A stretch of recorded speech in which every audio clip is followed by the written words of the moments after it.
नमस्कार, जय महाराष्ट्र. मी डॉक्टर अनिल फळे. आपल्या सोबत आहेत ज्येष्ठ पत्रकार आणि राजकीय विश्लेषक संजीव उन्हाळे. आणि चर्चा होणार आहे ती मुख्यमंत्री एकनाथ शिंदे हे दरेगावला गेलेले आहेत. आता ते काळजीवाहू मुख्यमंत्री आहेत काही दिवसांपुरते म्हणण्यापेक्षा 2 तारखेपर्यंत. मग आता त्यांना अशी कोणती काळजी आहे की त्यांना आता दरेगावला जावं लागलेलं आहे? उन्हाळे साहेब, ते दिल्लीमध्ये, दिल्लीच्या थंडीमध्ये 2-2.5 तासाची बैठक त्यांनी केली आणि त्यांनी इकडं मुंबईमध्ये येताच त्यांनी दरेगावला जाण्याचं ठरवलं. एकूण हे काय राजकारण घडतंय आता सध्या? काय माहिती का की आपले मुख्यमंत्री उर्फ लोकनेते एकनाथ शिंदे यांचं दरेगाव हे एक विश्रांती स्थान आहे. म्हणजे स्टेशन, स्ट्रेस आला, ताण आला, आजार असला थोडासा तर दरेगावला जातात, किंवा सध्याची वस्तुस्थितीची परिस्थितीपासून आपल्याला टाळायचं असेल तरी दरेगावला जातात. आतापर्यंत मागे देखील 3-4 वेळा ते दरेगावला असेच गेलेले आहेत. आणि त्यांच्या दरेगावला जाण्यामुळं 2 तारखेचा शपथविधी आता 5 तारखेवर पुढे ढकलला गेलेला आहे. बर. म्हणजे 3 दिवसांनी शपथविधी पुढे ढकलला गेलेला आहे. आज सकाळी सकाळी त्यांनी काळजीवाहू सरकारमध्ये वक्फ बोर्डाला 10 कोटी रुपये देण्याचा जो निर्णय घेतला, तो निर्णय आज दुपारी फडणवीस यांनी तो फिरवला आणि 10 कोटी रुपये वक्फ बोर्डाला काही देता येणार नाही, काळजीवाहू सरकारला असा निर्णय घेता येत नाही, असं करून मुख्य सचिवांनी हा निर्णय त्या ठिकाणी बंद केला. याचा अर्थ असा की काहीतरी तिथं शिस्त आहे आणि जे शिस्त आहे ते काही चांगलं असं नाही. आता याच्यामध्ये 2 गोष्टी महत्वाच्या लक्षात घेण्यात गरजेचे आहे की भारतीय जनता पक्षाचं सध्या तिहेरी असा वरचष्मा आहे. एक पॉलिटिकल आहे, इकॉनॉमिक आहे आणि सोशल आहे. तिन्ही पद्धतीचं डॉमिनेशन या पक्षांनी आता ठेवलेलं आहे. आणि त्यातल्या त्यात कॉर्पोरेटशी असलेले त्यांचे संबंध, पुन्हा मिडल क्लासचे संबंध, हे सगळं ठेवण्यामध्ये हे सरकार यशस्वी ठरलेलं आहे. 2014 नंतर ज्या काँग्रेसचा सुपडा साफ झाला, तो 82 वरून आता 42 आणि 42 म्हणून 16 वर आलेला आहे. त्यामुळं विरोधी पक्ष हा प्रचंड नामोहरम झालेला आहे. हिंदुत्वाचा जो अजेंडा आहे हा वेगळ्या पद्धतीने मांडताना सुद्धा उद्धव ठाकरे यांना म्हणावं तसं यश आलं नाही. आणि शरद पवार यांचं देखील जे नेटवर्किंगचं नेहमीचं काम असतं, ते नेटवर्किंग ही या निवडणुकीमध्ये फारसं जमलेलं नाही. त्यामुळे एकंदरच विरोधी पक्ष हा, म्हणजे आपण असं म्हणू की त्याची परिस्थिती अतिशय गलितगात्र अशी झालेली, अशी परिस्थिती कधीच झाली नव्हती. एकतर्फी निवडणुका झालेल्या आहेत, ही गोष्ट खरी आहे. आणि त्यातल्या त्यात असं आहे की तुम्ही काही सांगून उपयोग नाही. बघा, आता ईव्हीएम वरून भांडण चालू नाही. भांडण कशावरून चालू आहे की तुम्हाला 5 वाजल्यापासून 11:30 वाजेपर्यंत जे मतदान झालं, या मताची आकडेवारी किती असावी, तर ती 76 लाख झालेली. 76 लाख म्हणजे 7 जवळपास 83% एवढी झालेली आहे. झारखंडमध्ये ती किती झालेली आहे, ते झारखंडमध्ये फक्त ती 2 लाख झालेली आहे. म्हणजे एकदम 76 लाख वोटर्स अशी येतात कसे, मतदान करतात कसे, त्याची व्हिडिओग्राफी होते कुठे, या सगळ्याही प्रश्नांची उत्तर आता ही देण्याला हे सरकार, हा निवडणूक आयोग हा बांधील नाही. म्हणजे एक तर्फी जसं ज्याला म्हणतात आता ही सत्ता आलेली आहे. मी त्याला आता असं म्हणतो की वन पार्टी सोसायटी. एक सोसायटी कशी असते, एक छत्री अंमलाखाली एक सोसायटी स्थापन झालेली आहे. या सोसायटी अंतर्गत आता 2 पक्ष आहेत. एक आहे अजितदादांचा पक्ष आणि दुसरा आहे शिंदेचा पक्ष. आता प्रश्न असा आहे की अजितदादांचा जो पक्ष आहे यांना अनपेक्षित प्रमाणे त्यांनी जी काही म्हणतात ती कन्सल्टन्सी जी कुणाची अरोरांची घेतली आणि त्या कन्सल्टन्सीमुळे त्यांना मोठं यश मिळालेलं आहे. 44 जागा त्यांना घेतलेल्या आहेत. आणि ते अजितदादांचं तर आता मंत्रिमंडळही पक्क झालेलं आहे. म्हणजे कुणाला कोणतं खातं द्यायचं आहे ती खाती ठेवायची. आपलं उपमुख्यमंत्रीपद रेकॉर्ड ब्रेक उपमुख्यमंत्री, म्हणजे 6 वेळा झाल्या तर 7व्या वेळेस मुख्यमंत्री, असं रेकॉर्ड ब्रेक काम करणारे उपमुख्यमंत्री आहेत. आणि त्यांचं अगदी हसत खेळत झालेलं आहे. म्हणजे फडणवीस आणि अजितदादा यांची दिल्लीमध्ये 2 तासाची तर चर्चा झालीच, पण दोघांची सलगी आता खूप चांगली जमलेली आहे. म्हणजे त्यांचं गटमट ज्याला म्हणतात ती एकत्र झालेली आहे. त्यामुळे या दोन्हीचा आकडा पुन्हा एक झाला. म्हणजे बघा 149 पैकी 132 जागा ह्या भारतीय जनता पक्षाने जिंकलेल्या आहेत. इतक्या रेकॉर्ड ब्रेक जागा जिंकणं हे सोपी गोष्ट नाही. म्हणजे ज्या पद्धतीने या सगळ्या निवडणुकामध्ये बाहेरच्या राज्यातील लोकांनी मदत केली, त्याचप्रमाणे हा संदेश पसरविण्यासाठी RSSच्या ज्या संस्था आहेत, लोक जागरण मंच आहे, प्रबोधन मंच आहे, यांनी ज्या पद्धतीने बटेंगे तो कटेंगे, एक है तो सेफ है, हे सगळे संदेश लोकांच्या पर्यंत शेवटापर्यंत पोहोचवण्याचं काम केलं. आणि शिवाजी महाराजांचा पुतळा पडूनही आणि बाकी सगळ्या गोष्टी घडूनही इथला वारकरी संप्रदाय असो किंवा छत्रपती शिवाजी महाराज विश्वास ठेवणारा माणूस यांच्यामध्ये हिंदुत्वाची प्रेरणा जास्त मोठी केली आणि हे सगळे जे इश्यूज निर्माण केलेले होते हे इश्यूज मिनिमलला आणलेले. आता प्रश्न असा आहे, तो मुख्यमंत्री पदावरून एकदम पदावनत होऊन उपमुख्यमंत्री पद कसं व्हायचं. मुख्य म्हणजे गोष्ट अशी आहे की उपमुख्यमंत्री हे जे पद आहे हे संवैधानिक पद नाही, हे केवळ मानाचं पद आहे. घटनेमध्ये उपमुख्यमंत्री पद असं काहीही नाही. आता हे संवैधानिक पद घ्यायचं आणि नुसतं उपमुख्यमंत्री बनून राहायचं हे मला असं वाटतं की शिंदे यांच्या स्वभावात नाही.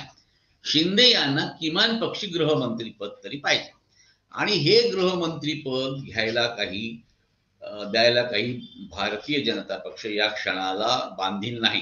म्हणजे तुम्ही साधी बेरीज करा, 132 अधिक हे 44 यांचं बहुमत या ठिकाणी बनतंय. त्या ठिकाणी आता शिंदे गटाची गरज आहे की नाही हा प्रश्न भाजप विचारत नाही. त्यांचे रुसवे फुगवे काढणं चालू आहे, पण वेळ आलीच तर त्यांना ते पद द्यावं अशी काहीही म्हणजे त्यांच्यावर येत. पण याला काउंटर करण्यासाठी त्यांच्याकडे 2-4 मुद्दे आहेत, ते फार महत्वाचे. त्यांनी 2.5 वर्षामध्ये 4 गोष्टी केल्या.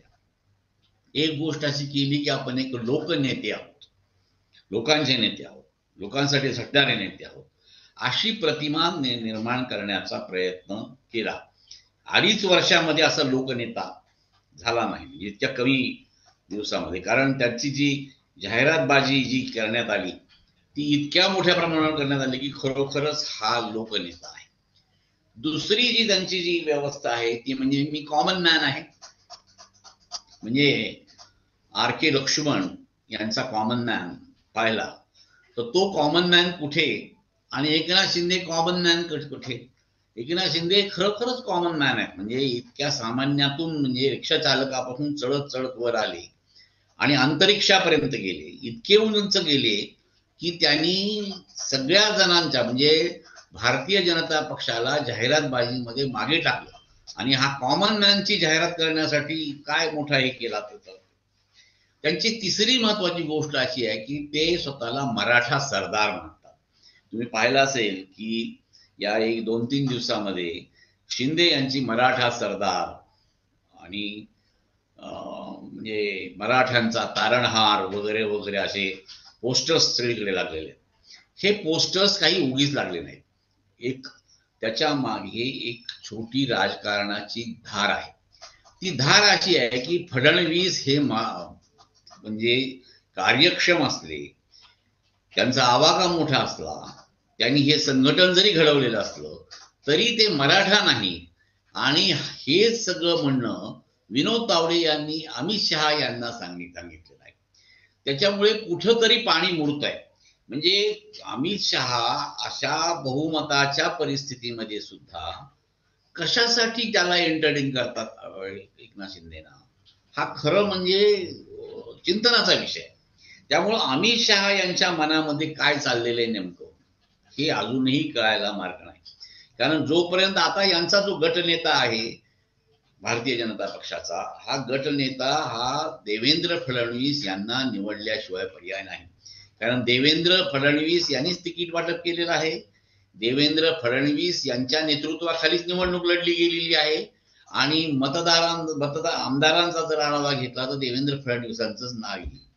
मग अशा वेळेस राजस्थान आणि मध्य प्रदेशमध्ये ज्याप्रमाणे त्यांनी चमत्कार घडवला, ऐन वेळेस दुसरंच नाव घडवण्याचा काही प्रयत्न केला, असा तर काही डाव नाही ना, अशी देखील शंका येण्याला जागा आहे. कारण जर एका मोठ्या पक्षाने ठरवलं की 2 तारखेला शपथविधी होणार म्हणजे होणार, आता मला सांगा 2 तारखेत 1 आठवड्यापासून हे गुराळ चालू, कुणासाठी गुराळ चालू आहे? हे म्हणजे असं आहे की त्याच्यातून काहीच निघत नाही, नुसतं चराट चालू आहे.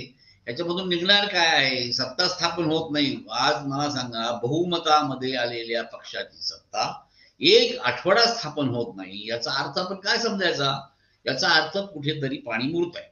आणि म्हणून मला असं वाटतं की यामध्ये आता आपले शिंदे यांना, एकनाथ शिंदे यांना किती किंमत द्यायची आणि द्यायची किंवा नाही, हा म्हणजे पार्टी सोसायटीचे हेड म्हणून अमित शहा यांची आता जबाबदारी, की बाबा एक सोसायटी हेड म्हणून, कारण ह्या 2-3 पार्टीचे एक सोसायटी आहे, या सोसायटीचा ते निर्णय ते घेतील. पण हा निर्णय ते कशासाठी घेण्यास विलंब लावत आहेत? आता 2 दिवसांनी परत बैठक लावली. आज महायुतीची जर बैठक होती तर महायुतीची बैठक आज व्हायला काहीच हरकत नव्हती. महायुतीच्या बैठकीमध्ये आज काय ठरणार होतं? हे कुणाचं कोणतं खातं, एवढा फक्त तो निर्णय होता. यांचं गृह खातं तर गृह खातं लिहून घेतलं असतं, बाबा यांना गृह खातं हवंय, बाकीच्यांची खाती तरी ठरली असती.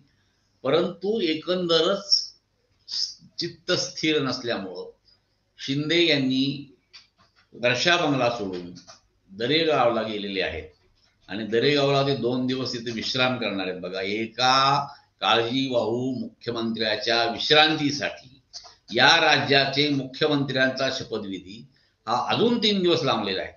म्हणजे काय काळजी घेतात आपल्या पक्षाची, म्हणजे सहयोगी पक्षाची, तर ते याचं एक मोठं उदाहरण पुढे इतिहासामध्ये लिहिलं जाईल, असं मला असं वाटतं. ही घटना आजची घडलेली आहे आणि याच्यातून नेमकं काय घडेल याचा अंदाज, अदमास आता येत नाही. फडणवीसांना नाट लावण्याचं काय कारण आहे एवढं, हेही कळत नाही.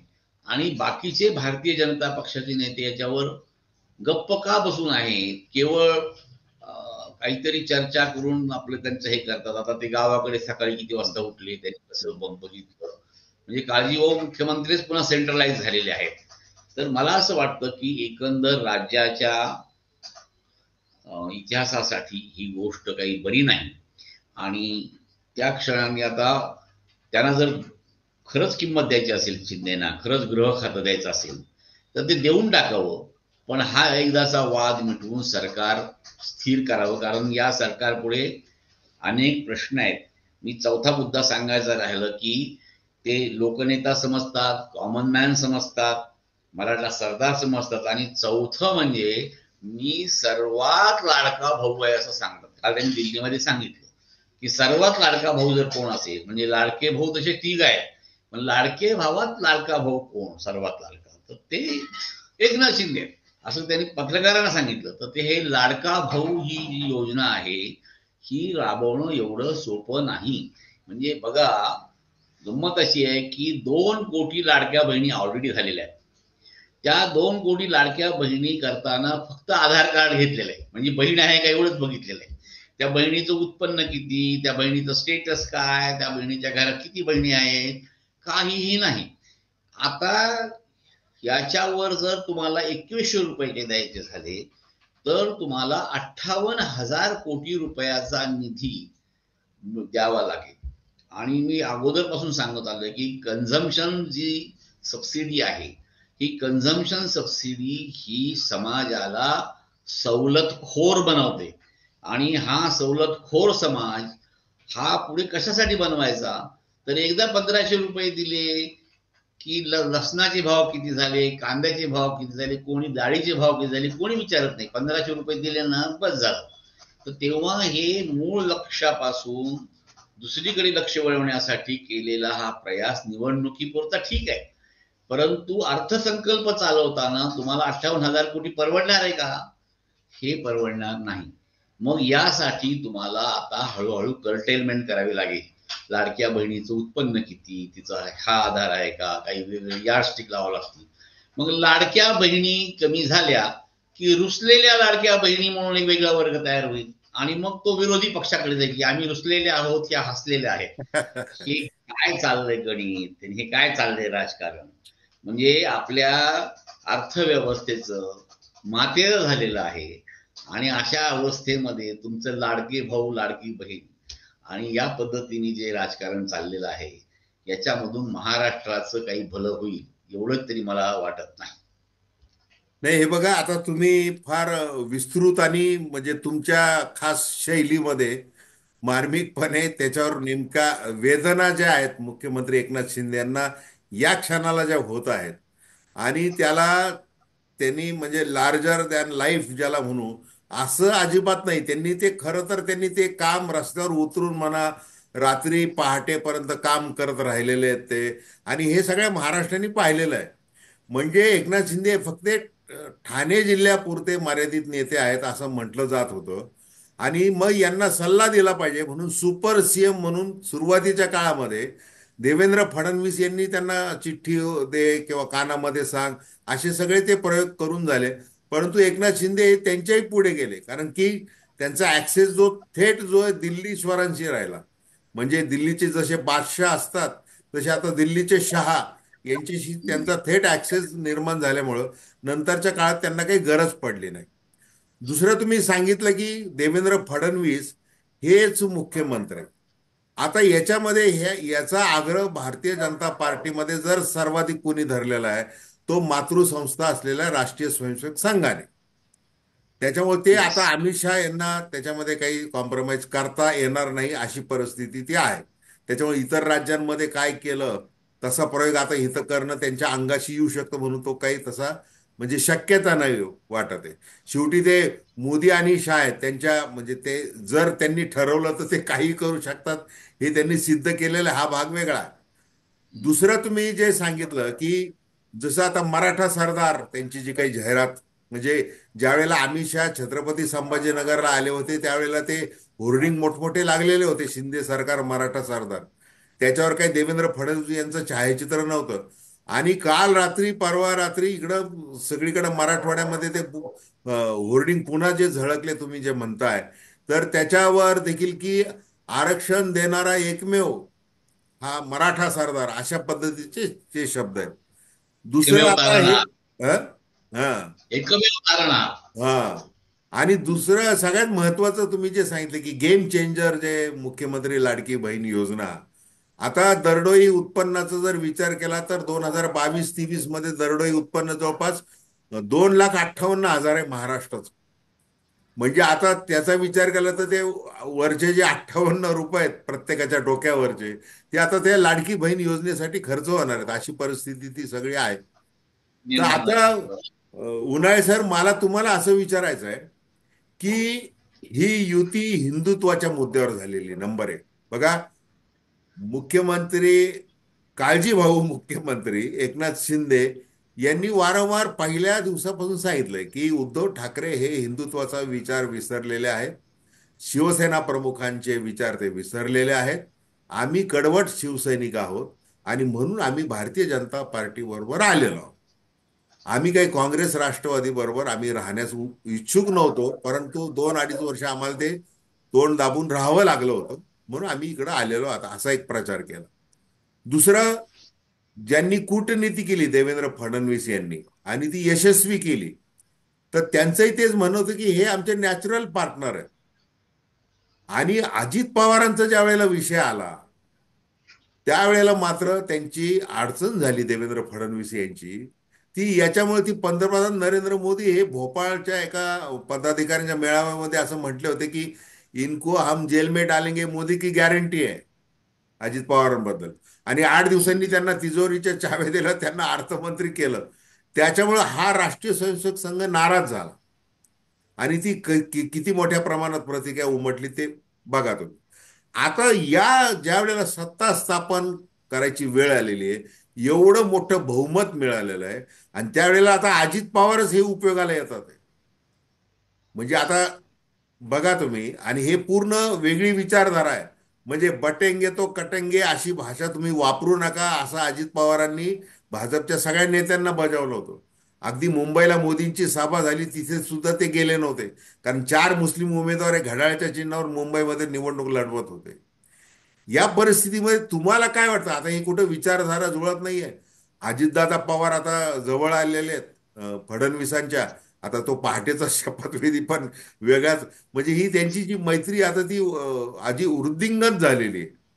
मग आता एकनाथ येस. शिंदे यांचा काय रोल असेल आणि हे सरकार कसं चालू शकतं? म्हणजे म्हणजे विरोधकांना काही काम राहणार आहे की नाही? नाही, आता विरोधकांना काही काम करायची गरज नाहीये. मला वाटतं की जर शिंदे यांची मागणी पूर्ण केली नाही तर ते विरोधाचं परस्पर विरोधी जे असतात ते करतील त्याच्या पद्धतीप्रमाणे, नेहमीप्रमाणे. याच्यामध्ये 2-3 गोष्टी महत्वाच्या लक्षात घेण्यासारख्या आहेत की बघा, आता एवढं मोठं बहुमत, एवढं मोठं म्हणजे असं एवढं म्हणताना सुद्धा माझं ढ लहान पडतंय. एवढं मोठं बहुमत आहे. हवा हे ठेवूया. एवढं बहुमत असताना मला सांगा, लोकांमध्ये आनंद आहे का? लोकांमध्ये उल्हास आहे का? फटाके तेवढे वाजले आहेत का? नाही. का नाही? हे जसं आहे त्याप्रमाणे एवढं मोठं बहुमत आल्यानंतर शिंदेना आनंद का झाला नाही? कशामुळे झाला नाही आनंद? तर याचं उत्तर असं आहे की यांना हे मुळातच, शिंदे यांना हे मान्य नाही की यांचं बहुमत एवढ्या मोठ्या प्रमाणावर झालेलं आहे आणि आता त्यांना कसल्याही परिस्थितीमध्ये स्वतःचं अस्तित्व दाखवण्याची वेळ आलेली आहे आणि हे अस्तित्व शिंदे दाखवल्याशिवाय राहणार नाही.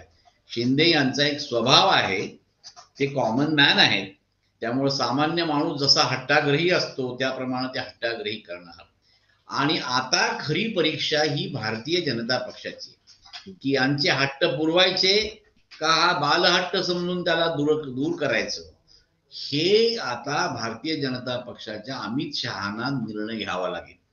कारण हा जर लवकर निर्णय घेतला नाही तर 5 तारखेच्या नंतर जर अजून शपथविधी वाढला तर खऱ्या अर्थाने बहुमतांची ती चेष्टा केल्यासारखी होईल. त्याच्यामुळे आता भारतीय ball is in the court of BJP. आता त्यांनी उन्हाळे साहेब, ह्याच्यावरती उन्हाळे साहेब, हे बघा, तुम्ही ते वक्फ बोर्डाचं जे सुरुवातीला सांगितलं 10 कोटी रुपयाचा निधी वितरित केला आणि तो नंतर मागे देखील घेतला असं तुम्ही आता सांगितलंय. म्हणजे बघा, म्हणजे याच्यातून काय संकेत दिलेत एकनाथ शिंदेने पुढचे? म्हणजे एकनाथ शिंदे जिथं सध्या विचारधारा जुळत नाही, म्हणजे हे सगळं जे सध्या वक्फ बोर्ड विधेयक वगैरे पार्लमेंट वगैरे ते सगळं जे गाजतंय आणि त्याचा निवडणुकीच्या काळामध्ये राष्ट्रीय स्वयंसेवक संघाने प्रचार देखील केला की ह्या विधेयक विधेयक जे आहे ते बघा, ते लक्षात घ्या नेमकं. म्हणजे त्याला त्या पद्धतीने सगळं कसे राजकारण चालू आहे. माहिती का आणि या आता दुसरं ठिकाणी? एक मिनिट, अजित पवार यांनी ज्या वेळेला अर्थमंत्री पद त्यांनी स्वीकारलं तर पहिल्याच पत्रकार परिषदेमध्ये मंत्रालयामध्ये त्यांनी सांगितलं की आम्ही 5% मुस्लिम आरक्षण देऊ. जे हायकोर्टाने 5% देऊ केलेलं आहे शैक्षणिक आरक्षण ते आम्ही देऊ असं म्हटले होते. नंतर तो विषय काही निघाला नाही. म्हणजे हे कसं कसं होणार आहे आता? हे बहुमताचं सरकार. काळजी वाहू म्हटल्यानंतर काळजीच वाहतात ते सगळे. स्वतःही काळजीत पडलेले आहेत आणि बाकीच्यांनाही काळजी निर्माण करतात. हे बघा, एसटीचा बोनस शिल्लक राहिलेला होता किती दिवस, म्हणजे काळजीवाहू सरकार असताना सुद्धा त्यांनी एसटीच्या कर्मचाऱ्यांचा बोनस दिला, त्या ठिकाणी गप्प बसले. म्हणजे त्या ठिकाणी भारतीय जनता पक्षाने सांगितले, हो ठीक आहे, घेतलाय निर्णय, हरकत नाही. पण आज तर त्यांनी वक्फ बोर्डाचा निर्णय घेऊन टाकला. आता हे वक्फ बोर्डाचा निर्णय घेतल्यानंतर त्या ठिकाणी फडणवीसांनी हा निर्णय फिरवला. म्हणजे फडणवीसांनी अप्रत्यक्षपणे फिरवला, प्रत्यक्षामध्ये मुख्य सचिवांनी फिरवला. तर याचा अर्थ असा आहे की आता या ठिकाणी शिंदे यांचं चित्त स्थिर नाही, त्यामुळे हे अशा प्रकारचे निर्णय घेण्यापेक्षा ते दरेवाडीला गेलेले आहेत, दरेगावला. ही गोष्ट बरी आहे, पण आता त्यांचा 2 दिवसाचा दरेगावचा दौरा हा काही एकांतात जाईल असं मला वाटत नाही. त्या ठिकाणी हे सगळं जे गलबत गेलेलं आहे याचं, शिंदे गटाचं, तिथे त्यांची खलबत होतील. आणि मला असं वाटतं की बऱ्याचशा घटनाचं केंद्र, ज्याप्रमाणे आंतरवाली सराठी काही काळ जसं होतं तसं किमान 2 दिवसासाठी का होईना पण ते दरेगावला भाग्य मिळालं, ही मोठी गोष्ट आहे. नाही, फारच हे अजब गजब सगळ्या पद्धतीचं राजकारण सुरू आहे. आणि तुम्ही म्हटले तसे की कुठेही फटाके फुटले नाही किंवा फार मोठा आनंदोत्सव साजरा केला गेलेला नाही. विशेष म्हणजे भारतीय जनता पार्टीच्या कार्यकर्त्यांनी देखील फारसं काही केलेलं नाहीये. म्हणजे नाहीतर जो काही जोश जल्लोष सगळीकडे जो बघायला मिळतो नेहमी, तसं काही बघायला मिळालेलं नाही. कारण अमित शहानी मुख्यमंत्र्यांचं नाव अजूनही गुलदस्त्यातच ठेवलेलं आहे. खरं त्याचं ते कारण आहे. आणि आता अमावस्या आहे उद्या. आता हे अमावस्या पौर्णिमा सगळं पाळलं जातं सध्याच्या सत्ताधाऱ्यांकडून. त्याच्यामुळे उद्या काही फार निर्णय होतील किंवा असं काही फक्त चर्चा होईल सगळी. त्याच्यामुळे उद्या कुठली बैठकही होणार नाही, काहीच होणार नाही. दरेगावला मात्र जे काही चिंतन शिबिर होणार आहे किंवा जे काही स्ट्रॅटेजिकल होणार आहे ते आता बघावं लागणार आहे. तर थँक्यू. धन्यवाद उन्हाळे सर. आपण खूप चांगल्या पद्धतीने विश्लेषण केलेलं आहे. माझी दर्शकांना विनंती की आपल्या प्रतिक्रिया देखील बिनधास्तपणे अवश्य नोंदवाव्यात. हे चॅनल सबस्क्राईब करावं आणि अशा प्रकारची तटस्थ भूमिकेतील चर्चा ऐकण्यासाठी हे चॅनल इतरांना देखील शेअर करा. धन्यवाद.